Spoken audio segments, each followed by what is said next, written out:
Hi viewers welcome to Tvs Tree Technologies. ఈ వీడియోలో మనం DML స్టేట్మెంట్స్ అంటే ఏంటో చూద్దాము. ప్రీవియస్ వీడియోలో మనం ఆల్రెడీ DDL స్టేట్మెంట్స్ అంటే ఏంటో చూసాం కదా. ఆ వీడియో కనుక మీరు మిస్ అయినట్లయితే నేను లింక్ అనేది డిస్క్రిప్షన్లో ఇవ్వడం జరుగుతుంది. అక్కడ లింక్ ద్వారా వెళ్ళి ఆ వీడియోని వాచ్ చేయండి ఫస్ట్.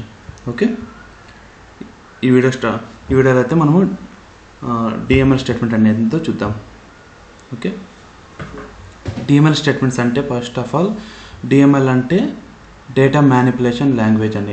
అంటే డేటా అనేది ఇక్కడ ఏమవుతుంది, మ్యానిపులేట్ అవుతుంది, అంటే చేంజ్ కావడం జరుగుతుంది కదా మనము ఈ యాక్షన్స్ పర్ఫామ్ చేయడం వల్ల. సో అందుకే దీన్ని DML స్టేట్మెంట్స్ అని అనడం జరుగుతుంది. ఇందులో వచ్చేసి 3 టైప్స్ ఉన్నాయి. ఒకటి వచ్చేసి ఇన్సర్ట్ అని, సెకండ్ వన్ వచ్చేసి డిలీట్ అని, థర్డ్ వన్ వచ్చేసి అప్డేట్ అని 3 టైప్స్ ఉన్నాయి కదా. ఫస్ట్ వచ్చేసి ఇన్సర్ట్ అంటే ఏంటో చూద్దాము. ఇన్సర్ట్ వచ్చేసి ఏం చేస్తుందంటే మనకి వాల్యూస్ అనేది టేబుల్లో యాడ్ చేయడం జరుగుతుంది. ఇన్సర్ట్ స్టేట్మెంట్ యూజ్ చేసుకొని మనము టేబుల్స్లో వాల్యూస్ అనేది యాడ్ చేయొచ్చు అనమాట. ఓకే, ఇందులో మళ్ళీ 2 మెథడ్స్ ఉంటాయి. ఒకటి వచ్చేసి బై యూజింగ్ వాల్యూ మెథడ్ అని, సెకండ్ వన్ వచ్చేసి బై యూజింగ్ అడ్రస్ మెథడ్ అని. ఇందులో వచ్చేసి బై యూజింగ్ వాల్యూ మెథడ్ అంటే ఏందో చూద్దాము. దాని సింటాక్స్ వచ్చేసి ఫస్ట్ ఎలా ఉంటుందంటే insert into table name values value 1 value 2 and so value n అని ఇలా ఉంటుంది. ఓకే, అంటే ఇన్సర్ట్ ఇంటూ టేబుల్ నేమ్ ఏంది, ఇక్కడ మనకు ప్రీవియస్గా క్రియేట్ చేసింది EMP కదా. EMP టేబుల్లో మనము ఈ వాల్యూస్ అనేది మనము పాస్ చేస్తున్నాం. అంటే ఇదేంది నెంబర్, ఇది వచ్చేసి నెంబర్, ఇది నేమ్, ఇది శాలరీ కదా. ఈ ఫస్ట్ ఈ కాలమ్స్ ఉన్నాయో చూద్దాము. ఓకే, డిస్క్రైబ్ ఎంప్లాయ్, ఈ నేము శాలరీ అనే కాలమ్స్ ఉన్నాయి కదా. సో మనము వీటిలోకి మనం డేటా అనేది ఇన్సర్ట్ చేద్దాం. Okay, first of all insert into EMP values అనేవి మనం పాస్ చేస్తున్నాం. ఓకే, 1 రో క్రియేటెడ్ అని వచ్చింది కదా, అంటే డేటా అనేది ఈ కాలమ్స్లోకి అంటే ఈ టేబుల్లోకి ఇన్సర్ట్ కావడం జరిగింది. అది అయిందా లేదా అని మనం ఎలా చేస్తాము, by using DRL statement use చేసుకొని మనము డేటా అనేది రిట్రైవ్ చేస్తే మనకు అది క్రియేట్ అయిందా లేదా మనం చూడవచ్చు అనమాట. Suppose select star from EMP ఇస్తే చూసారా ఈ కాలమ్స్లోకి ఈ రోస్ అనేది యాడ్ అవ్వడం జరిగింది, అంటే డేటా అనేది యాడ్ అవ్వడం జరిగింది కదా. సో ఇది ఇన్సర్ట్ స్టేట్మెంట్ సంబంధించినటువంటి. ఓకే, సెకండ్ మెథడ్ వచ్చేసి ఎందుకు యూజ్ అవుతుందంటే ఈ మెథడ్ వచ్చేసి దీంట్లో 3 ఎగ్జాంపుల్స్ ఇక్కడ ప్రొవైడ్ చేశాం కదా. ఒక్కొక్క దాని గురించి ఇక్కడ డిస్కస్ చేద్దాము. దీని ఫస్ట్ సింటాక్స్ ఎలా ఉంటుందంటే insert into table name column 1 column 2 and so column n and values వచ్చేసి ఇలా పాస్ చేస్తామన్నమాట. వాల్యూ 1 వాల్యూ 2 వాల్యూ 3 అలా అండ్ సో వరకు మనం పాస్ చేస్తామన్నమాట.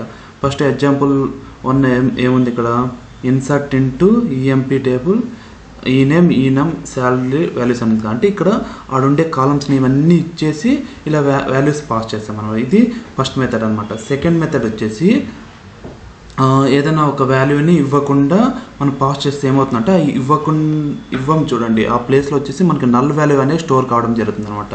అంటే ఇక్కడ ఆ శాలరీ అనేది ఇక్కడ ఒమిట్ చేసి మనము ఈ స్టేట్మెంట్ ప్రింట్ చేస్తున్నాం కదా. సో అక్కడ నల్ వాల్యూ అనేది ప్రింట్ కావడం జరుగుతుంది అనమాట.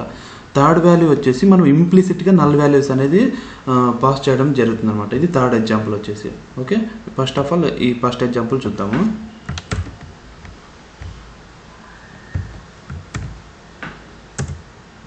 వన్ రో క్రియేటెడ్ అని వచ్చింది కదా.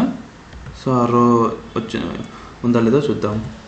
చూసారా సెకండ్ రో ఇక్కడ కనిపిస్తుంది కదా, ఈ డేటా అనేది ఇన్సర్ట్ కావడం జరిగింది.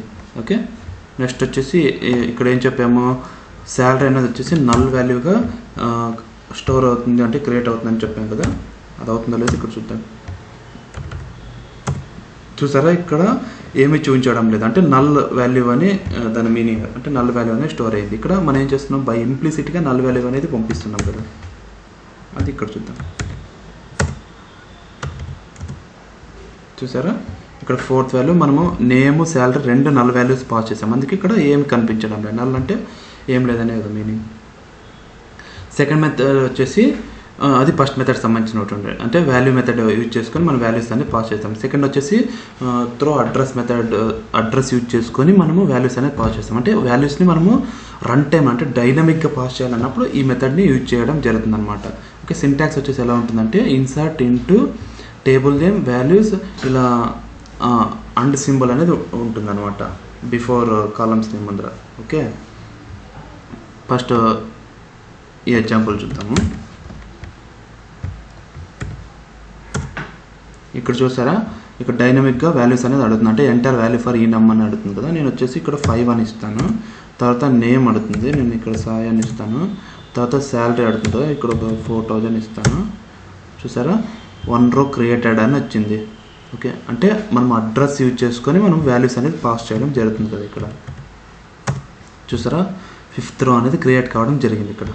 ఓకే, సెకండ్ మెథడ్ వచ్చేసి inserting the values into specific column. అంటే మనం ఏదైనా స్పెసిఫిక్గా అదే కాలంకి పర్టికులర్ కాలం మనం వాల్యూస్ పాస్ చేయాలన్నప్పుడు ఈ మెథడ్ యూజ్ చేయడం జరుగుతుంది అనమాట. దాని సింటాక్స్ వచ్చేసి ఎలా ఉంటుందంటే insert into table name column 1 column 2 and so on. Values వచ్చేసి ఇలా అండ్ సింబల్ యూజ్ చేసి వాల్యూ 1 వాల్యూ 2 అని పాస్ చేయడం జరుగుతుంది అనమాట. ఎగ్జాంపుల్ వచ్చేసి ఇన్సర్ట్ ఇంటూ ఇది ఉంది కదా, దీన్ని ఒకసారి ప్రింట్ చేసి చూద్దాం. ఓకే, ఇక్కడ చూసారా, ఇక్కడ ఏమో ఈఎంపీ నమ్ అని ఇలా అంటే మనం ఇచ్చామన్నమాట. ఈ నేమ్ ఏదని ఇవ్వచ్చు అనమాట మనము ఇక్కడ. సో ఇక్కడ ఎంటర్ వాల్యూ ఫర్ ఈ ఎంప్లాయీ నెంబర్ అని అడుగుతుంది కదా, నేను వచ్చేసి ఇక్కడ 6 అని ఇస్తానమ్మా. తర్వాత ఇది వచ్చేసి క్రిష్ అని ఇస్తాను అనమాట. 1 row క్రియేటెడ్ అని వచ్చింది కదా, అది ఉందో లేదో చూద్దాము.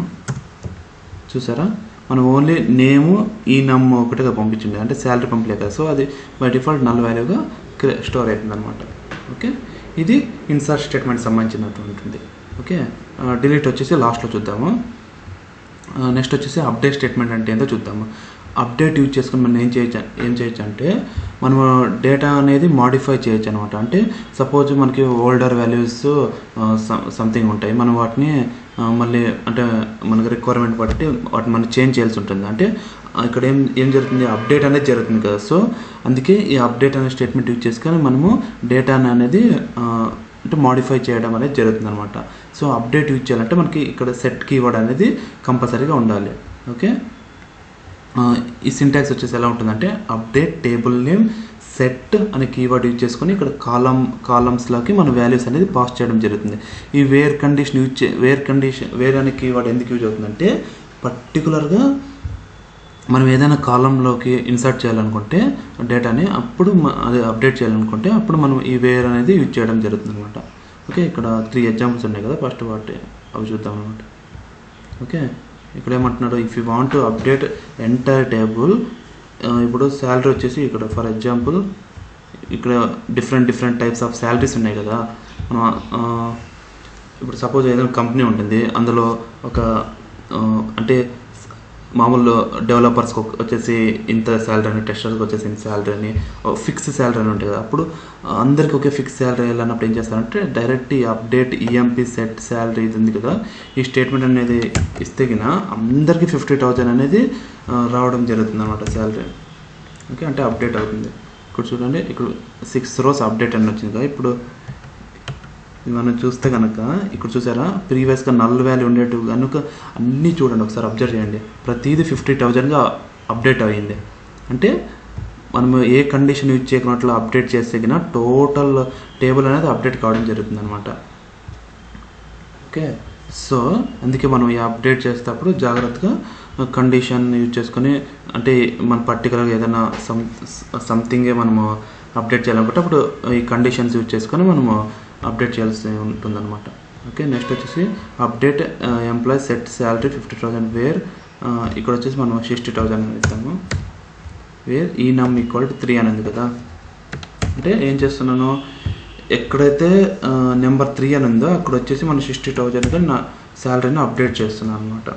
ఓకే, చూసారా, ఇక్కడ థర్డ్ నేమ్ ఉంది చూడ, అది వచ్చేసి 60,000గా అప్డేట్ కావడం జరిగింది అనమాట.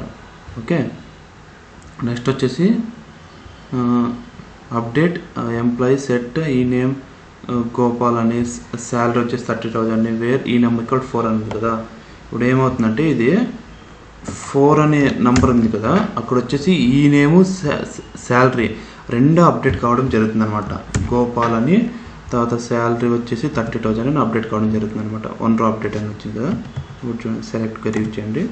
ఇక్కడ చూసారా ఏమనింది, ఈ నెమ్ వేర్ ఈ నెమ్ ఈక్వల్ 4 అని కదా. అంటే 4 దగ్గర ఏమైంది, అప్డేట్ అవ్వడం జరిగింది. ఈ నేమ్ ఈక్వల్ టు గోపాల్ అని, తర్వాత శాలరీ ఈక్వల్ టు 30,000 అని అప్డేట్ కావడం జరిగింది కదా. ఇది అప్డేట్ స్టేట్మెంట్ సంబంధించిన అనమాట. ఓకే, ఫైనల్ వన్ వచ్చేసి డిలీట్ స్టేట్మెంట్ అంటే ఏంటో చూద్దాము. డిలీట్ స్టేట్మెంట్ యూజ్ చేసుకొని మనం ఏం చేయొచ్చు అంటే మన డేటాని అంటే రికార్డ్స్ కానీ రోస్ కానీ టపుల్స్ కానీ ఉంటాయి కదా, రికార్డ్స్ అన్నా రోస్ అన్నా టపుల్స్ అన్నా ఒకటే. సో వీటిని మనము డిలీట్ అంటే రిమూవ్ చేయొచ్చు అనమాట. ఓకే, మనం ఇన్ కేస్ టెంపరరీగా డిలీట్ చేయాలనుకుంటే మనం డిలీట్ చేసిన తర్వాత కమిట్ అనేది క్లిక్ చేయకూడదు, అంటే రోల్ బ్యాక్ క్లిక్ చేస్తే మనం అది మళ్ళీ తిరిగి తెచ్చుకోవచ్చు అనమాట. ఇన్ కేస్ కనుక మనము డిలీట్ చేసి ఏదైనా డేటాను డిలీట్ చేసి కమిట్ అనే కీవర్డ్ యూజ్ చేస్తే కనుక పర్మనెంట్గా డేటా అనేది డిలీట్ కావడం జరుగుతుంది అనమాట. ఓకే, ఇక్కడ దీంట్లో కూడా 2 టైప్స్ ఉంటాయి. టు డిలీట్ ఆల్ రికార్డ్స్ అంటే అన్ని రికార్డ్స్ని మనం డిలీట్ చేయాలనుకుంటే ఇలా డిలీట్ జస్ట్ టేబుల్ నేమ్ అనేది ఇస్తాను అనమాట. లైక్ అప్డేట్ స్టేట్మెంట్ చూసాం కదా, ఇందులో అన్నీ ఒకేసారి అప్డేట్ చేయాలనుకుంటే మనం ఏదైతే కండిషన్ ఇస్తాం సేమ్ అలానే ఇది కూడా. ఓకే, సెకండ్ వన్ వచ్చేసి టు డిలీట్ స్పెసిఫిక్ రికార్డ్స్. ఏదైనా స్పెసిఫిక్గా సమ్ రికార్డ్స్ని మనం డిలీట్ చేయాలనుకుంటే అప్పుడు వేర్ కండిషన్ యూజ్ చేయడం జరుగుతుంది అనమాట. ఓకే, థర్డ్ వన్ వచ్చేసి టు డిలీట్ రికార్డ్స్ పర్మనెంట్లీ. మనం ఇక్కడ ఫ్రమ్ అనేది ఒక కీవర్డ్ ఉంది, ఆ ఫ్రమ్ కీవర్డ్ యూజ్ చేస్తే ఏమవుతుందంటే మన కమిట్ కానీ రోల్ బ్యాక్ కానీ ఏం చేసే అవసరం లేదంటే పర్మనెంట్గా మన డేటా అనేది డిలీట్ కావడం జరుగుతుంది అనమాట. ఓకే, ఇప్పుడు వచ్చేసి ఎగ్జాంపుల్ చూద్దాము. Okay, delete employee wear ఈనమ్ equal 5 అని ఉంది కదా, అంటే ఇక్కడ 5 ఇది సాయి కదా, రికార్డ్ అనేది ఇక్కడ పర్మనెంట్ డిలీట్ కావడం అనేది జరుగుతుంది. కావాలంటే చూడండి, ఇక్కడ 1 రో డిలీటెడ్ అని వచ్చింది కదా, చూసారా, ఆ 5th రో అనేది డిలీట్ కావడం జరిగింది ఇక్కడ. ఓకే, ఇప్పుడు మనము టు డిలీట్ రికార్డ్స్ పర్మనెంట్లీ అని ఉంది కదా, దీన్ని ప్రింట్ చేసి చూద్దాం. డిలీట్ ఫ్రమ్ టేబుల్ నేమ్ అని ఇస్తే అన్ని రికార్డ్స్ పర్మనెంట్గా డిలీట్ అయిపోతాయి. కావాలంటే చూడండి, డిలీట్ ఫ్రమ్ టేబుల్ నేమ్ ఇది ఎంపీ కదా, 5 రోస్ డిలీటెడ్ అని వచ్చింది, చూసారా, నో రోస్ సెలెక్టెడ్ అని వస్తుంది. అంటే దీని మీనింగ్ ఏంది, ఎంప్లాయీ టేబుల్లో ప్రతి టేబుల్స్ అనేది పర్మనెంట్గా డిలీట్ కావడం అనేది జరిగిందనమాట. ఇది డిఎంఎల్ స్టేట్మెంట్ సంబంధించినటువంటి వీడియో ఇది. ఈ వీడియోలో కనుక మీకు ఏమైనా డౌట్స్ ఉంటే కామెంట్ సెక్షన్లో కామెంట్ చేయండి.